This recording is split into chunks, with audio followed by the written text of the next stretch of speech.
welcome to the Whitetail Advantage Podcast with your host, Brett Bovin. Thank you for tuning in and enjoy the show.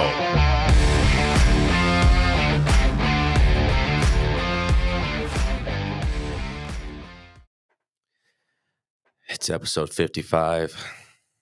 It's the last night of the week. It is April 11th. It's weird how time flies. I mean, it seems like the other day I was just thinking about, it's already 2024. That year went by quick. And now we're basically somewhat in the middle of April already. And turkey season started in a couple of states. I know turkey seasons are coming up here in Michigan. It's going to be interesting to see how that turns out. Never went hunting for turkey in my entire life before. I'm sure a lot of people know that. I'm hoping this will be our first year that me and my buddies can go hunting for turkey. But I really want to do it with a bow. That's my main thing. I don't know what it is. I mean, I've heard people say like, well, if you hunt turkey with a bow, it's basically like playing baseball with a football. It's like the two just don't belong. But it's something I just always wanted to do. I've always wanted to get into turkey hunting, but I'm looking forward to it. Hopefully I can get into it.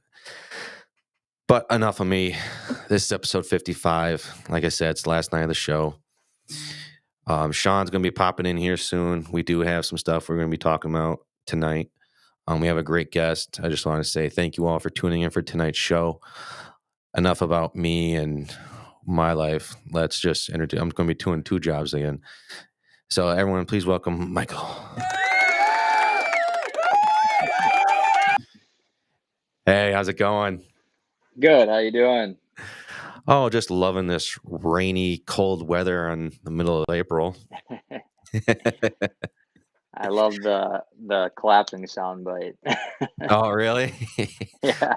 Well, you're the guest. That's a good touch. Deserves a good round of applause, man. Oh, I appreciate it. Well, Michael, real quick, did you have a good day? Yes, I did. We went out turkey hunting this morning, actually, and we had some luck. For once, we been having some rough go on the birds this first season here in Iowa.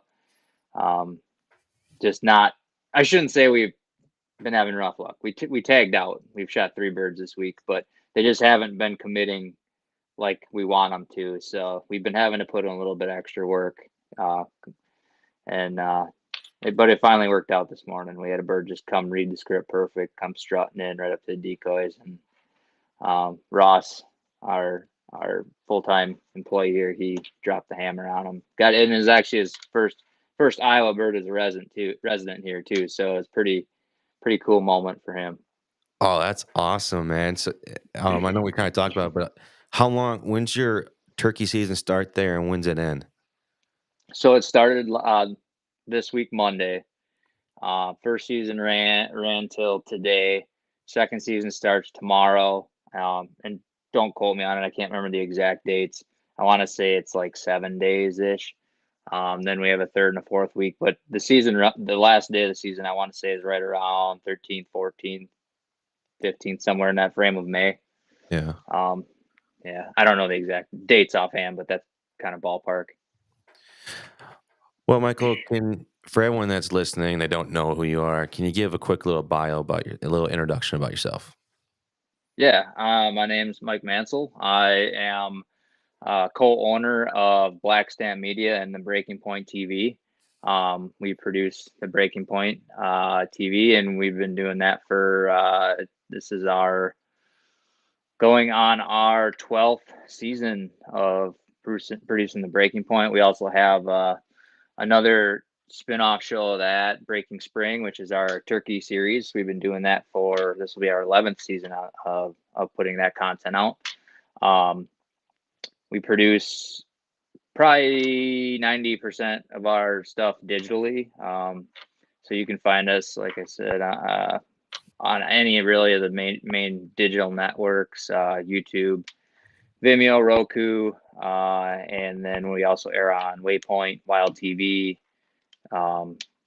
and I think that's all of them. Might be missing one or two, but yeah, that's where we find most of our content. So you guys are on Roku? Yeah, we have our own channel.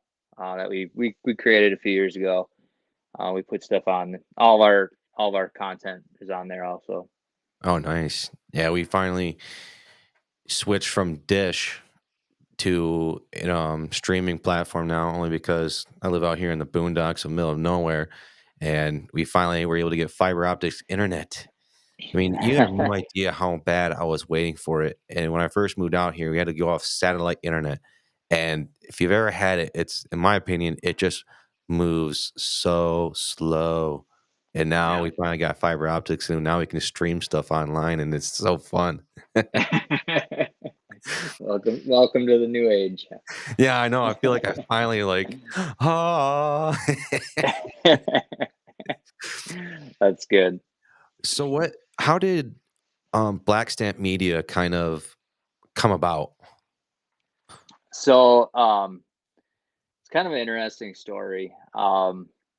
And I actually didn't mention the full story of it when we were kind of chatting briefly the other night. But back in college, I prior to that, I got into filming. I always had interest in filming my hunts ever since a very young age. A neighbor of ours, he had a bunch of hunting VHS tapes that he basically gifted me a whole like banana boat box when I was a kid. So I put those on repeat for years and years, and it just always built an interest for hunting, built an interest for wanting to film my hunts and share them with friends, family, other people. Back when I grew up in Wisconsin, we used to do quite a bit of turkey hunting, and the it's a lot different now than what it used to be. Back then, you could only shoot one bird a person per spring. So we started taking people out, filming friends, family, ourselves, and just kind of trying to extend that spring along so we could get out a lot more, and it wouldn't be just filling your one tag and you're done for the year. So that's kind of what slowly fueled my fire for learning how to run a camera and get more into like putting out video content. Fast forward into college, I went to school at UWSP. That's up in Stevens Point there for a degree in wildlife management and ecology. When I was living in the dorms, I actually through other friends found out there was another guy in our dorm hall that also was a big turkey hunter, filmed a lot of his hunts also. And kind of the whole start of our production came about one night when we were I can't really recall the whole story, but we were a few beers deep, and some of the buddies kind of started trash talking who was the better hunter back and forth Oh between man. myself and which is now my co-owner of our Black Stamp Media, Brennan Nading. And it kind of fueled a little bit of a friendly bet between both of us to see who could kill the most birds on video one spring. And long story short, I ended up losing the bet. But after that, we kind of realized, we might be more useful together than apart. And we decided the following year to get into maybe filming our hunts together. And we produced our own turkey hunting DVDs for a couple years there. It was under a different name then, but we put those out and just sold copies to friends, family, and that kind of slowly grew into, hey, maybe we should start filming our deer hunts together. So we had some other buddies that we grew up with that they spent a lot of time with us filming throughout the spring, and convinced them to kind of join us and do some filming through that, and that slowly evolved into more and more. And then we got out of college, and things kind of went on a pause because as you know, like once you get out of any sort of schooling, you kind of are trying to figure out what you want to do with your life, career wise. So we both kind of went down different career paths, and probably 6 months to a year went by, and we still filmed our stuff, but it just wasn't at the level that we originally talked about in college. And we both kind of circled back and we're like, you know what, we continually talked about doing, producing a show, doing this thing. If we don't do it here soon, we're not going to do it. And that really kind of fueled us to start then our production company and start our show. And then kind of a crazy going into year one. We always wanted to be on TV at the time. Like, rewind 12, 15 years ago, TV was king. That was where you wanted to have your hunting content out on. And so we ended up signing a deal with Pursuit Channel at the time. And we, not knowing how we were going to pay this contract or anything, we basically just said screw it and signed our life away. And it all worked out, but it was kind of touch and go the first few years financially, but we made it work. And it just kind of kick-started everything for us, and here we are 12 seasons later. We have had a lot of great hunts, great memories along the way. We've gained a lot of good friendships with partnerships and companies we work with in the outdoor industry, and we just look forward, to every year to just continually keep growing upon that. What's it like signing a contract with the Pursuit Channel? Like, what's entailed with all that? If you want to, we don't have to. Yeah, I can't really speak for nowadays.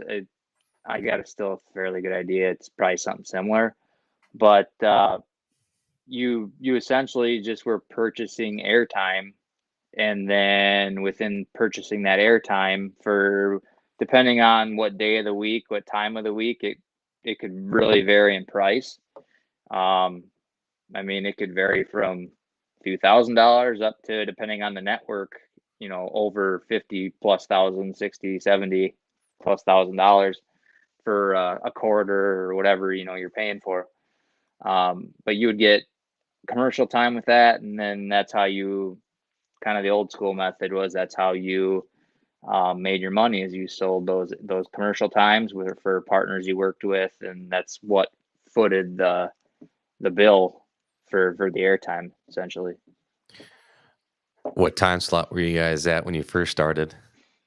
Honestly, I can't even remember. It was probably late. Yeah. Yeah, you look back at our original stuff, and it's almost tough to watch nowadays, but it also is cool to see, where you came from. Right. Always nice to look back on those, like, man, that's where we started, and now we're at here. I'm like, man. Yeah. Yeah.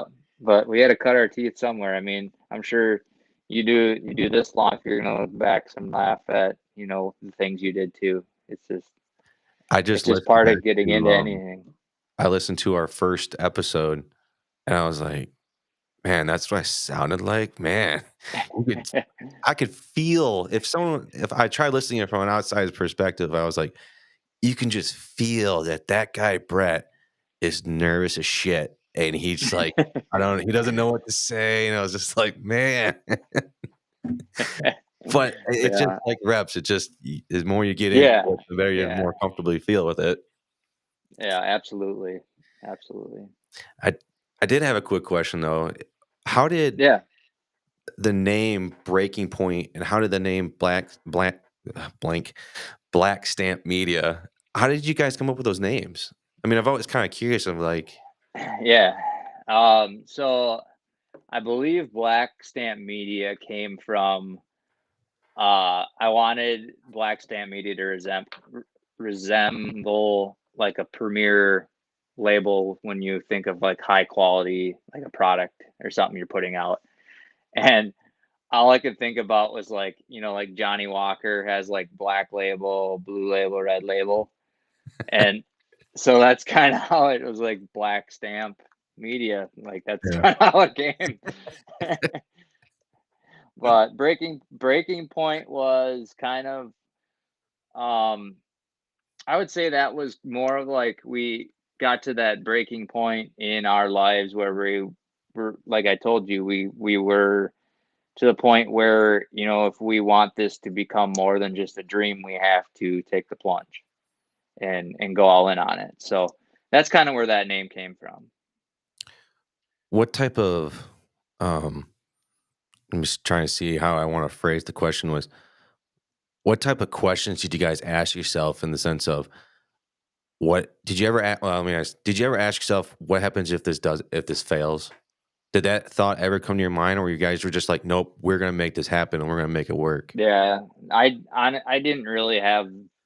I don't have a very what if this fails mindset. My wife would probably agree with me on that. I'm very optimistic in everything I do in life. I just assume it's going to work out for the best. And if it doesn't work out, I adapt and redirect and try and find another way to make it work. I'm just typically pretty determined. If I set my mind to something, I'm going to figure out a way to accomplish it. Mhm. Same with my business partner Brennan. Very like-minded in that regard. I did have there's a couple more questions about this, and then I want to get into the hunting there in Iowa with you. And Yeah, what's it like running that type of business day in and day out? I'm sure at some point it does get somewhat of exhausting in a sense. yeah. One of the funny, how should I say? I don't want to say funny, but one of the questions we get a lot from people from the outside always say, "Well, you get to hunt for a living. This must be nice." Yeah, it is nice at times, but there is like the hunting side of it is probably 20% of what we do on a daily basis. Maybe not even that much. Um, I handle the majority of the production side of our business. So we have our regular shows, our Breaking Point, Breaking Spring shows that we're putting out. We're putting out weekly semi-live content. We have interns. I briefly talked to you about that before we hopped on. We had 2 interns last year. We're having 2 more this year. That'll be helping out with that. So it's training them, working with them, um, and just trying to meet all of our partner obligation needs that we're contracted to do. And then also, our company Black Stamp Media isn't just our show. We do content creation for companies inside and outside of the hunting space.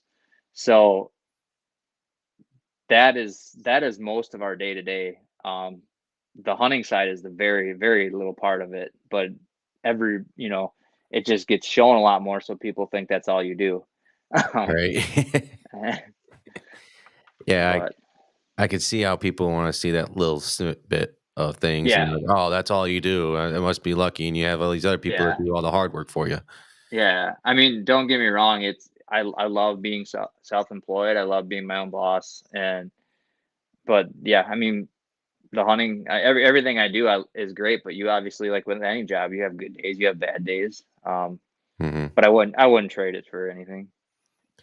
You guys mentioned there about interns. Yeah. How often you guys hire interns? What's the process like for that? So right now we're just doing 2 interns a year. Um, the last couple of years, it's been applications open up in early January till mid March, and then after like mid March, we go through interview process, and then we try and pick the top 2 candidates that are out there. This year was crazy. Like the first year, I think we had maybe 10 to 12 people apply.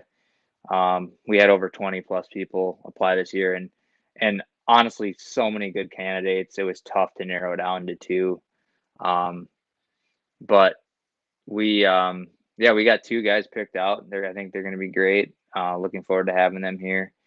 And it's just fun, like giving guys opportunities that I wish I would have been able to have at that age.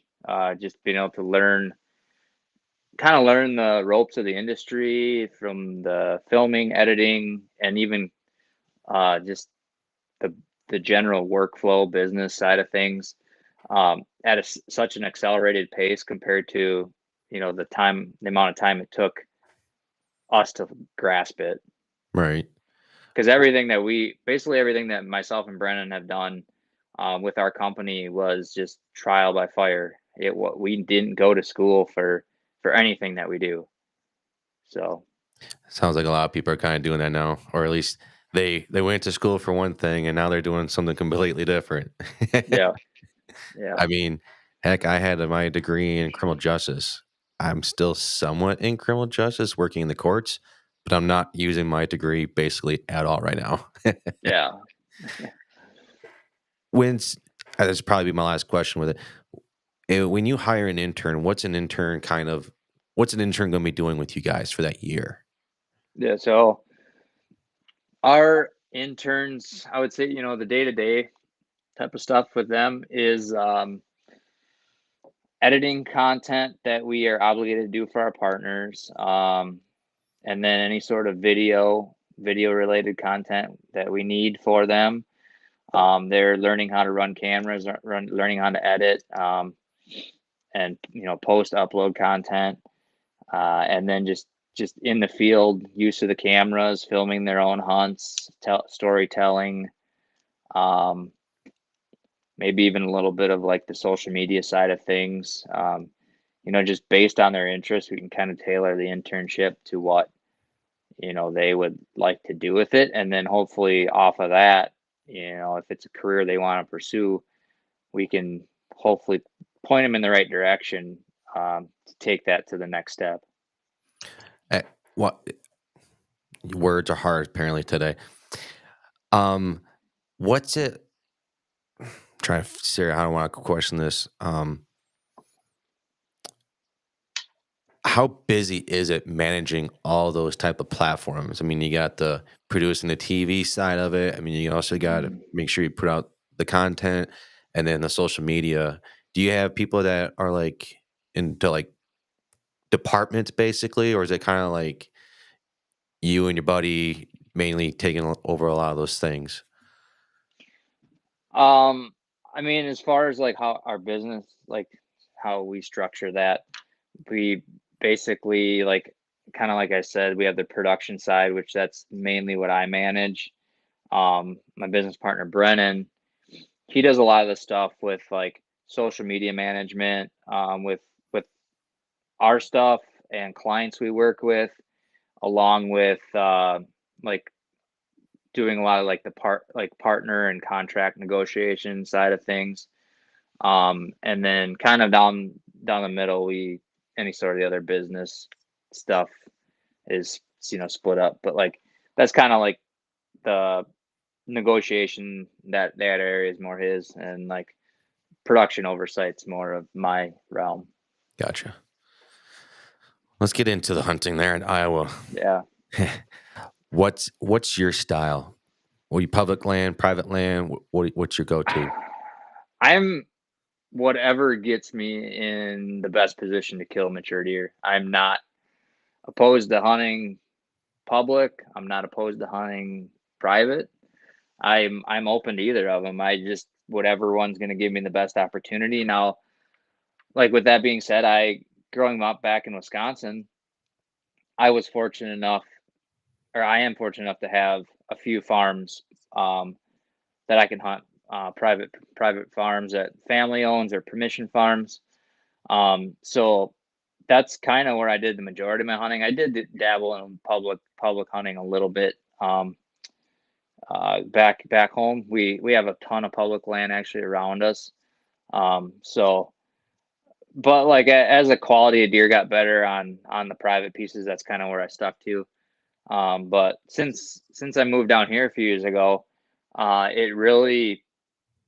it's been kind of it's been a different phase, I guess you'd say, in my hunting career, because I went, like I said, from that more of private land hunting approach, to like almost a blank canvas hunting in Iowa, where when me and my wife moved down here, we had nowhere to hunt other than public land.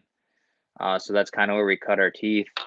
And just over the last, few years, I've been pretty fortunate enough to get to know some people and have had opportunities now where we have a few pieces of permission property we can hunt. But I still find myself trying to split my efforts between hunting private and public land. I feel like, if you do your homework, you have good opportunities down here on public land just as much as you would on some of the best private land around in Iowa. I did talk with some of the guests though, and they did mention throughout the week something I learned was there's just not like a whole lot of public land there in Iowa. I think they said something like 48th, 49th when it comes to total property for public land. Yeah, I've heard that before too. It definitely, when you compare it to, the other 50 states in the country, it's not rated up there as far as I would say acreage wise, public land. But if you're talking public land quality, Iowa does an exceptional job managing their resources, and that's the same regard for the public lands they manage. They do just a unbelievable job. So even though like the amount of public isn't there, the quality of the public I would put up above most of those states when you're just talking like deer hunting in general.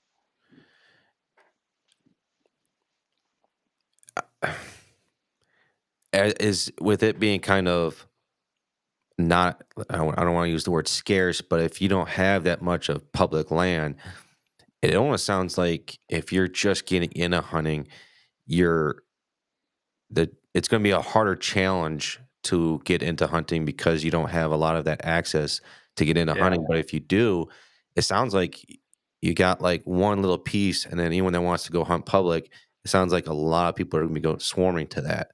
Is that kind of like the case?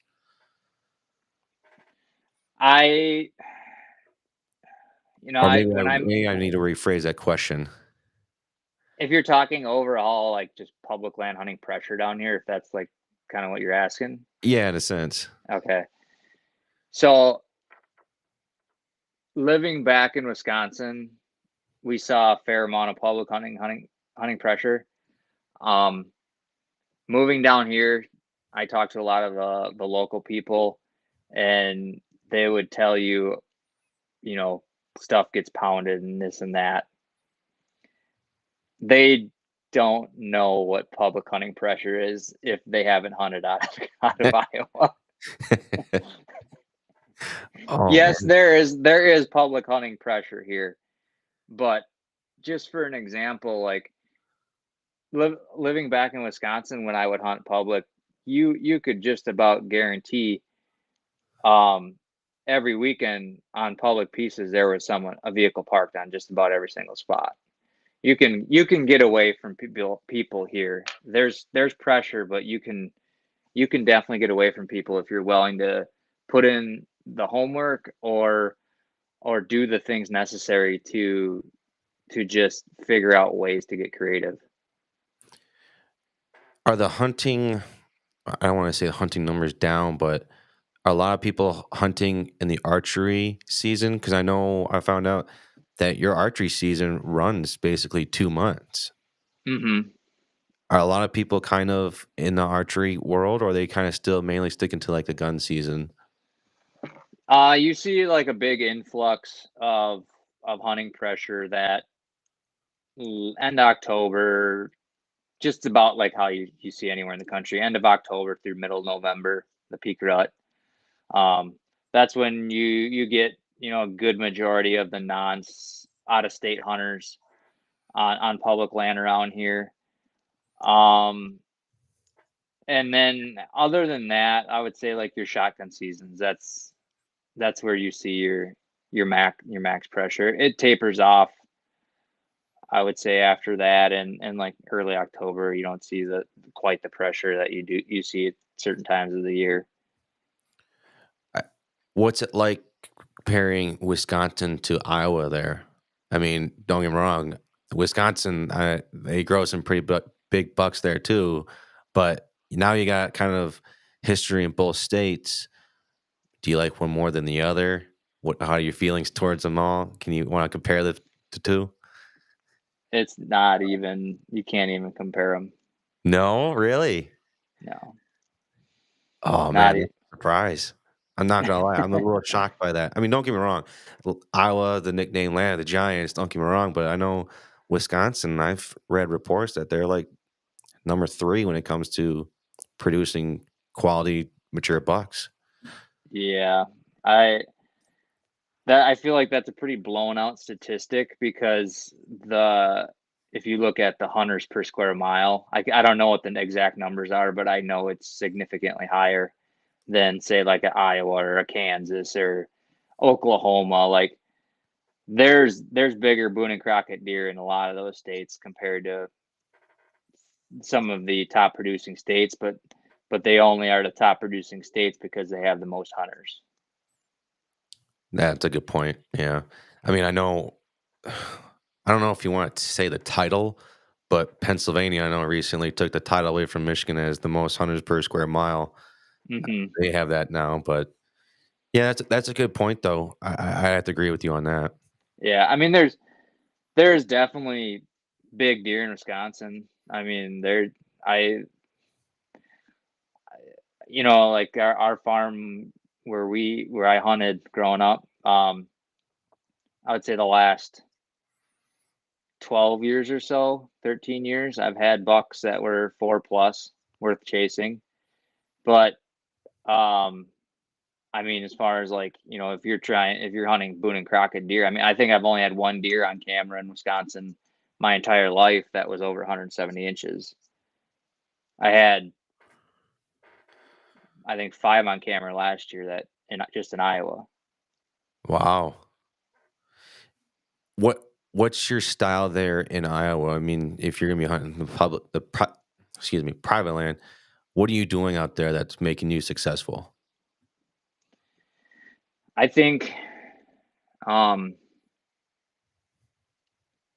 like public land, just trying to get away from my strategy for hunting public land down here is to avoid the well-known areas.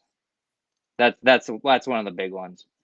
And if you hear people talking about it, I don't go to it. And just trying to find those little, like, a lot of times I'm not looking for a big chunk. I'm just looking for the right size that has either adjacent stuff like good agriculture, um, or just something that I feel like it would be absolutely miserable for someone to want to go to this spot. I've been hearing a lot of what's the word I want to use? What is it called? Sorry, I'm drawing a blank. Cedar thickets. Hmm. I haven't really heard those much in any other place except for just in Iowa. Yeah, I mean, you get like in Iowa, Kansas, Nebraska, like you get in those like cedar thicket areas. It just really depends on the area of the state you're hunting. Um, Kind of around where I live, there's not quite as many. You get down like further south, closer to Missouri, you see a little bit more of that terrain, that type of cover. Um, but yeah, they hold quite a few deer. I haven't had a ton of experience hunting them per se. I was just only curious because I know I watched Lee Lukowski's show, The Crush, and he Hmm. loves that stuff. I mean, it's like Yeah, that's his candy, basically, that I've seen him basically use a lot of the time. yeah, So I just didn't know, like, if it's kind of like a big thing that's used around there, or if it's like only little pieces of the state. yeah. I think it's kind of just dependent on what part of the state you're in. Yeah. And I forgot to ask, are you an archery guy or a gun guy? I I enjoy archery hunting the most. I don't really get into like rifle hunting, shotgun hunting. I will do it on occasion. But I do like most of my hunting I do down here. Firearm is muzzleloader season. I would pick up like a shotgun tag if I think I had an opportunity at a deer worth chasing. Yeah. Do you, when it comes to your hunting career right now, what are you mainly after? Are you after the giant bucks, or are you mainly more after the age class, or are you just kind of whatever gets your heartbeat going? It's kind of whatever gets the heartbeat going. I don't discriminate on size or I would say if I had a pick, would prefer shooting just a mature deer. I don't really the score doesn't really mean as much to me. Yeah. But yeah, if I'm hunting a farm that 120-inch 8-year-old deer is the biggest deer, that might be the deer I'm going to target if there's nothing else that really gets me excited. Yeah. I know there was one time, I said this a lot. My buddy and I, we hunt on the same property together. We had maybe a 6 deer that scored, we estimated roughly 140 plus. And I Mm-hmm. told him, I was like, dude, and he's only 18. But we hunt together on the same property. I was like, dude, I've been hunting out here for almost 16, 17 years. I've never seen this many deer of this caliber on this little 80 piece of land ever. You Yeah. might see one, but to see this many is just, I was just like, oh, we're gonna have a great season. And we were both like, all right, I want to go after that one. And I was just like, I'll go after this one. Long story short, all of a sudden, October 1st comes around. We could not see these deer at all. It's like we couldn't get a photo of them. We couldn't see them out in the field. And I was even texting the neighbors, like, have you seen this deer? Have you seen that deer? They're like, no, I've never seen that deer at all. And it's just like it was a ghost town. Yeah. And the reason I say that is because is leading up to a question of, have you ever had that in your career out there in Iowa where it's just like, I've been after this, I just see these deer, I'm after them, then all of a sudden they vanish, but then they might come back type of thing? Mm-hmm. A little bit. So I have the one permission farm I can hunt here. I had quite a few pretty good bucks last summer on camera, and a couple of them, like 2 or 3 of them, just kind of went off the radar, like once right out of velvet. I think that really depends on the area you're hunting, the food sources, the bedding cover. A lot of it, I think, is the bedding cover, and maybe pressure. Certain times of the year can play a little bit of a factor in that. But yeah, I've only experienced it on like maybe a couple properties. I've seen it in a lot of different, like other people that like hunt on our crew have had that, where they'll get multiple bucks in the summer, and that somewhere between early August to mid-September, like almost every deer kind of up and vanishes on their farm. They might get one to return, or just totally different deer come. It's situational. Depends on the property, I feel like, and the makeup of it. Yeah. And I just thought it was weird only because it was first year seeing that type of happen. I mean, I've seen maybe one deer on camera in the spring, the summer, and I can kind of keep an eye on them through the year. But then it's like, I don't know what it was this year, but it was just really weird. It was the first time ever having that situation happen. First off, it was weird having that many mature bucks on the property. I was like, oh man, it's gonna be a great fucking year. And then bam, nothing. They're like just gone. It was just like, whew, gone. I figured maybe something got happened. I figured obviously it must have just moved on or something like that, but I don't know. What was your like food sources on that property? It's on our property at the time. I think it was soybeans that the owner planted, and then there's brassicas, the neighboring property they planted, and then the other neighbor property had corn. And it's kind of like we had 40 acres of an open food plot, and then there's like a 20 acre behind us, and 2 big 80-acre plots that are open. And then in between us, it's just a bunch of open woods. So I'm thinking, I don't know. I honestly, I really do not know where they just up and vanished. And I tried looking for like places where they could have bed. And is it kind of so your bedding covers more open bedding, there's little like pieces, hardwood bedding? yeah. There's a little small thickets of briars and stuff like that. Only on our property, and I have to see the other neighboring property, but we only have like little pieces that we would consider as bedding area for bucks, at least, not for does. So Okay. I'm thinking maybe they just ran off to a neighboring property that had better bedding sources for them, and then some reason they just liked what was over there more, and they just stood over there. Yeah. Yeah, I've seen it. I've seen that happen like on properties where you have beans in the summer and you have that um like when you get the fall turnover, you'll see a big shift in, the bucks on the property. And if you have standing food like that, they might come back later on, but there could be a month or 2 month time frame where they just up and vanish. I've seen it on one property I hunted back in Wisconsin. Whether it was corn or beans, it didn't matter. I had really good like summer bedding cover. It was kind of uh, like goldenrod, fields, and I can't think of it right now. I don't want to say cattails, but it was kind of like a CRP-ish type of grasses. Okay. Um, so it was good like summertime bedding, but and and they had the food sources there, so like I would get quite a few pretty good bucks on it. But then once the crops came off, or the deer just absolutely were gone off that property. Primarily the bucks. You'd get does hanging around, but like you would almost most of your bucks on that property would just up and vanish.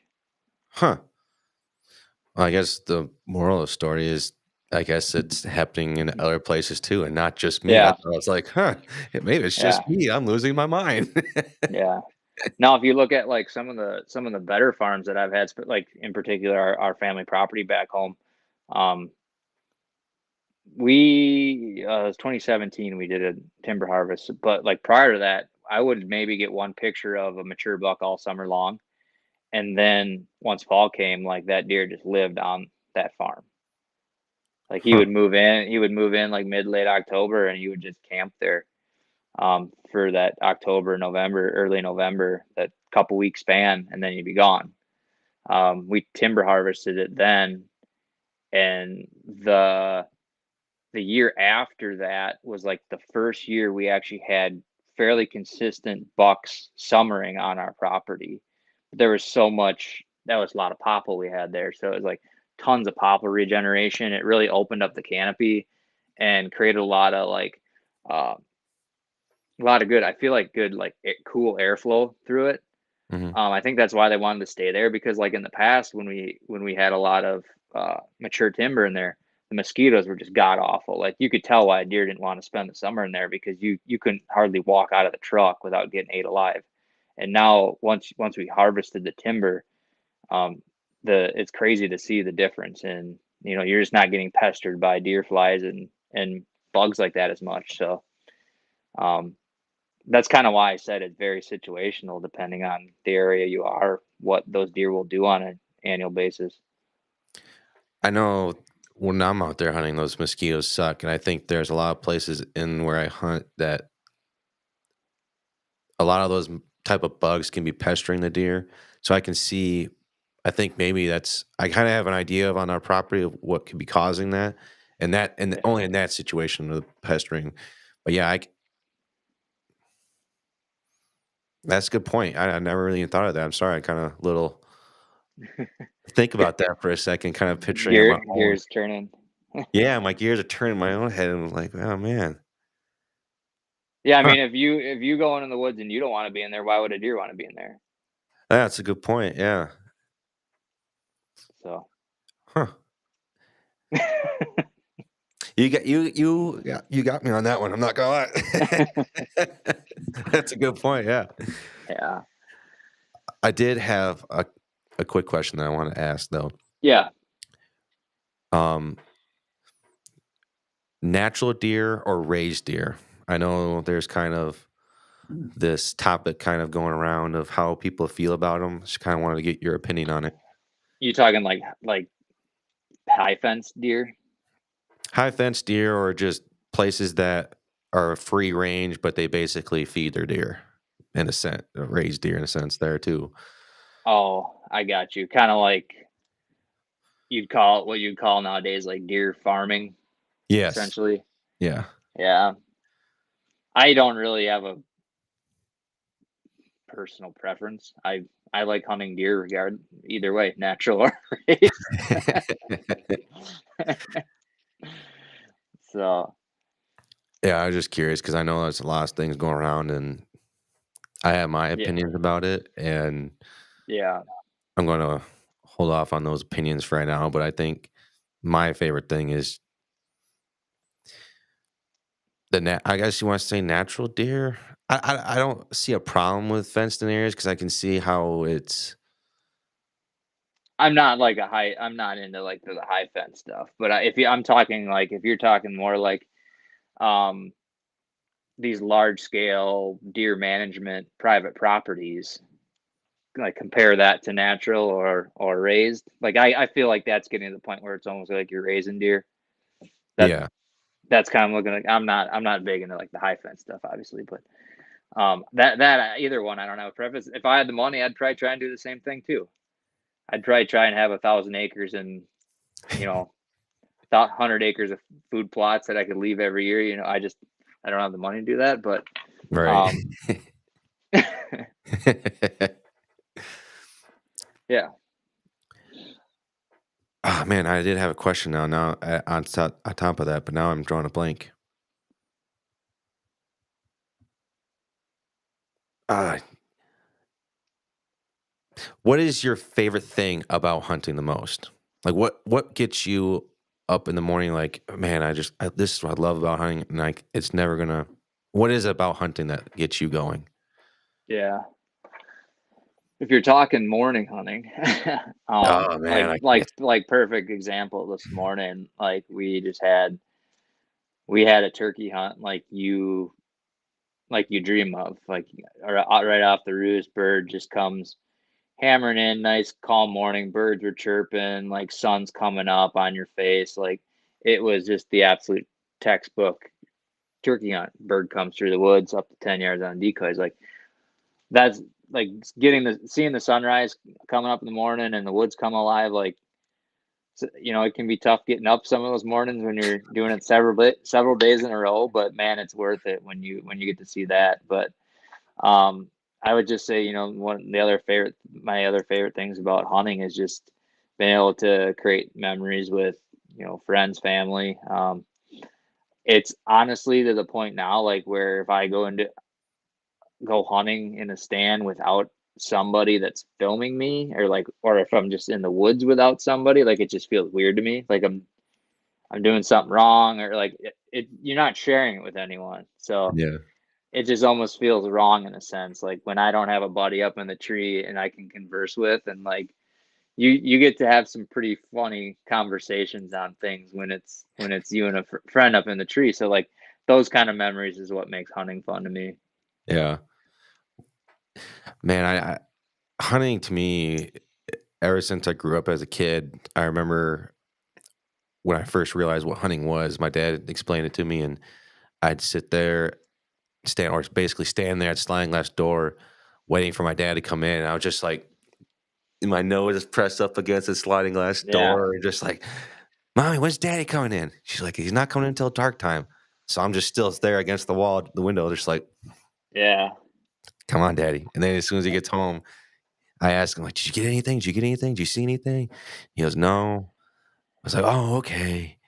But then when he tell me he got a deer, man, it was just a blast to see that. yeah, I just couldn't wait for my first time to get yeah, out there man. to the woods.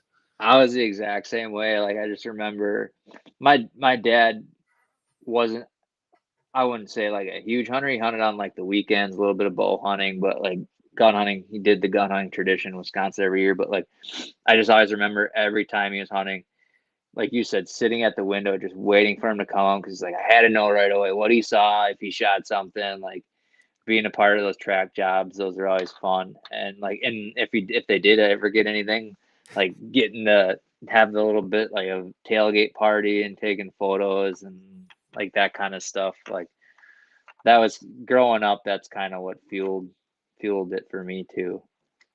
I think I liked the tracking part the most. I mean, still to this day, because it's just like when I was used to do it with my dad, it's just like, oh man, it's cool. And you find one little piece of blood, and it's like oh, getting close to the end of the rainbow type of deal. Yeah, And then yeah. doing it on your own, it's still fun to do. I mean, heck, my mom, that's her favorite thing to do is when she hears that my dad and I got a deer, she's like, "Oh, wait, all right, yes, let me get my clothes on. We'll go track." And then real quick, she got so sad when I went up to the house and I told her I shot a deer. And she's, "All right, let me get my stuff on." I said, "Mom, you don't need to. I walked right by it. It's dead. It ran up towards the house and it died down there." She's like, "Really?" She literally walked away like a little kid, just like, "Son of a gun, I just wanted to go track a deer." Yeah. That's my mom for you, though. That's good. Yeah. Well, Caleb, I know I'm getting close to wrapping up the show. There was one question though I've been kind of wanting to ask you was your opinion on the compound bows versus the crossbows. What was your Okay. positive or negative impact on or feelings about them? So I have kind of like a middle of the road stance, I would say. I'm not anti really most of your weapons, like gun, bow, crossbow, whatever, like recurve, you name it. Like I'm not against any of them as long as they're managed properly.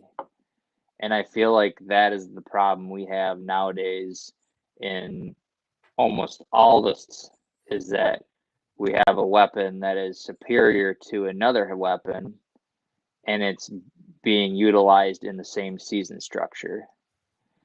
I always give out this example. You wouldn't want a rifle hunter hunting during the muzzleloader season. So why should we have bow hunters or crossbow hunters hunting in the same time length? Like you wouldn't want to give them the same amount of time length because you're using a superior. It's a lot more efficient weapon for killing deer effectively.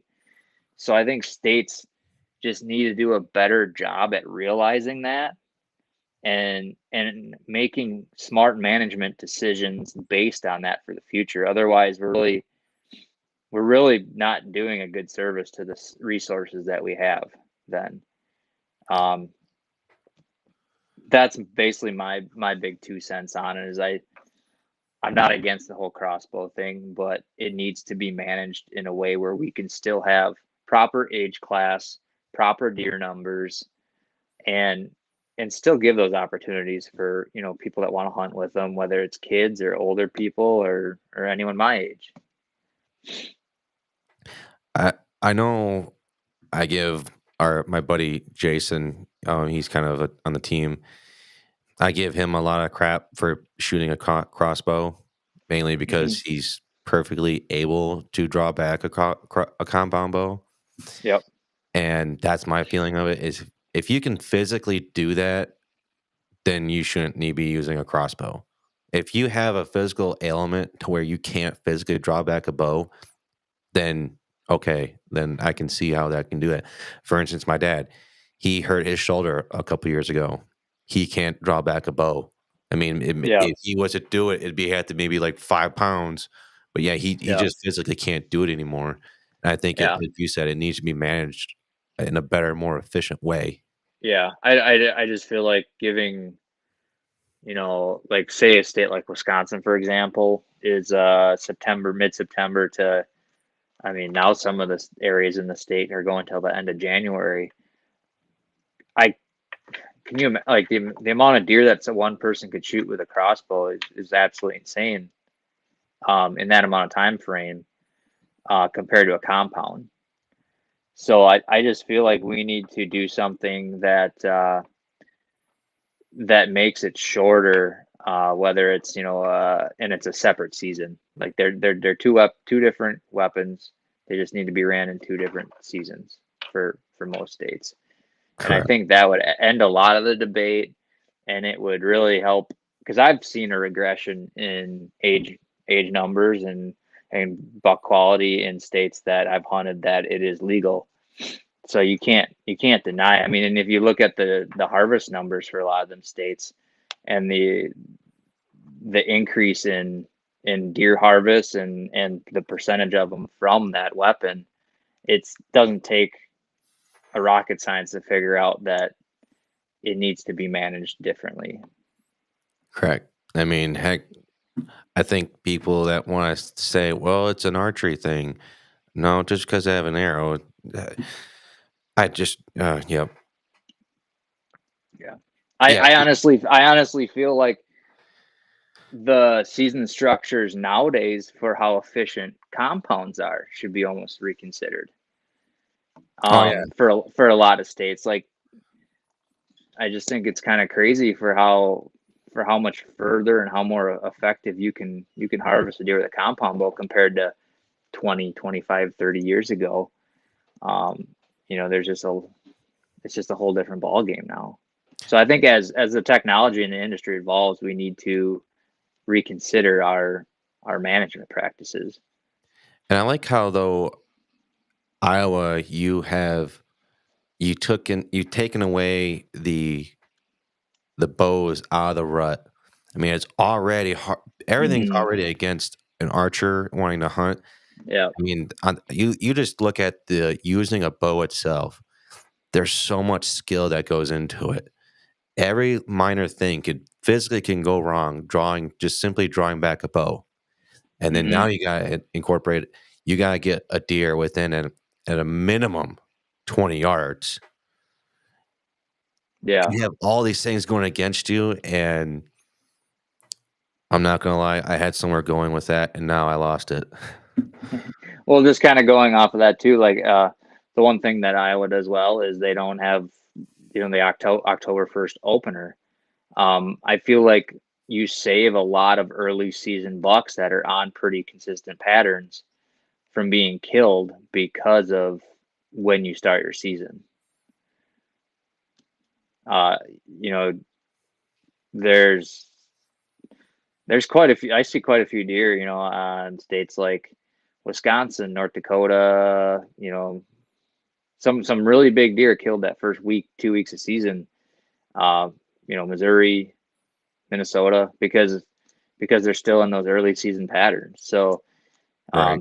You eliminate 2 weeks, 3 weeks of hunting right there, and it can save a lot of good deer from getting killed. Well, Michael, was there a story we didn't get to share tonight, or that you didn't get to share tonight, or a topic we didn't get to go down to tonight that you wanted to before we close up for tonight?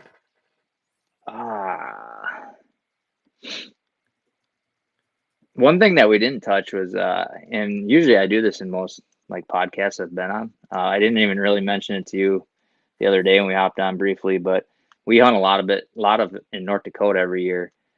We've been going up there for 12 or 13 years now.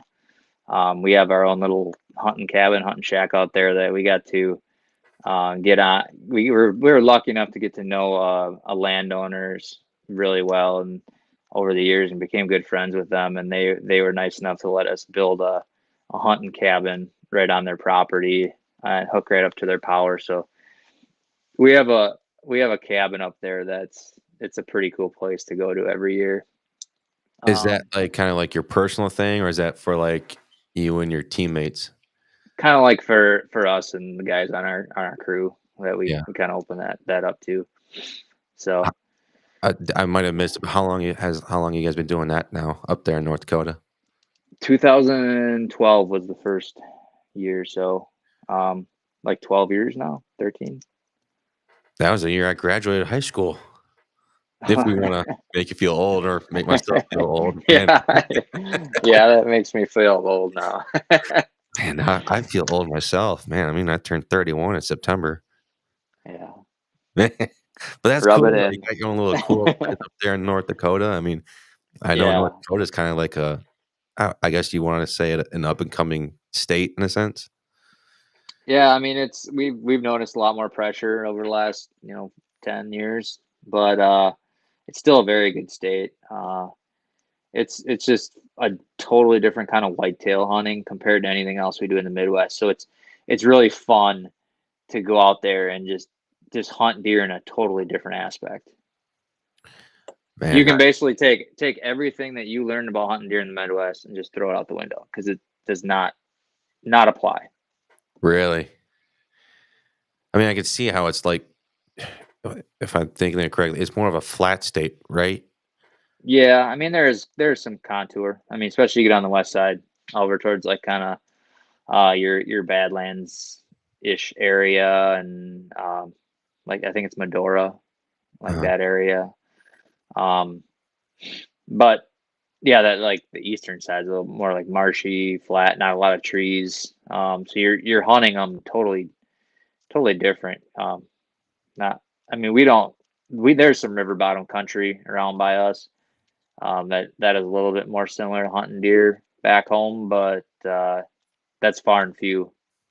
yeah. Man, on my bucket list is to hunt and possibly get a deer in almost every state possible. That would be pretty cool accomplishment. I like that. Yeah, that's on my bucket list for sure. Now, doing it would be a different thing, but we can all have dreams, right? Yeah, for sure. Well, was there anything else? Oh, Michael, was there another story though, or another topic that we didn't get to talk about before we go tonight? No, I don't think so. I think we covered a lot of good stuff tonight. Well, then, Michael, I just want to say thank you again for coming on the show. I know you're a busy guy, so thanks for taking a couple hours to come on the show and talk with us. If Yeah. people want to reach out to you or Breaking Point or Black Stamp Media, how can they get a hold of you guys? If you're looking to reach out to us on the Breaking Point side of things, you can check out our website at thebreakingpointtv.com. Follow us on YouTube, on Facebook, Instagram, Snapchat at bpointtv. All those good places. And then, like, if you're looking to reach out to us from the Black Stamp side, we have a website, blackstampmedia.com. And we can contact us from there. So Real quick, with your services though at Black Stamp Media, what do you provide there? we provide anything from content creation, social media management. We've helped companies with product launches, branding, things like that, marketing. Well, I'm not. I say this a lot. Was like, I wish I went into college and went for a marketing degree. Yeah, But I mean, heck, I agree. I'm the same way too. I if I'd have known what I'm doing now, I definitely would have wanted to reconsider. right. And like marketing, business management would have been a lot smarter choice. Well, I'll definitely have to reach out to you guys. I'm sure we can always use the most help as we possibly can here at Whitetail Advantage. So most likely reaching out for that point. But again, no, Michael, I just want to say thank you again. I'm very appreciative. I know our audience is very appreciative for you coming on the show. I can't say thank you enough for taking the time to come out with us, man. No problem. Anytime. All Nice right. chatting with you, Brett. All right, Michael. You have a good rest of your night, okay, brother? All right. We'll see ya. See ya.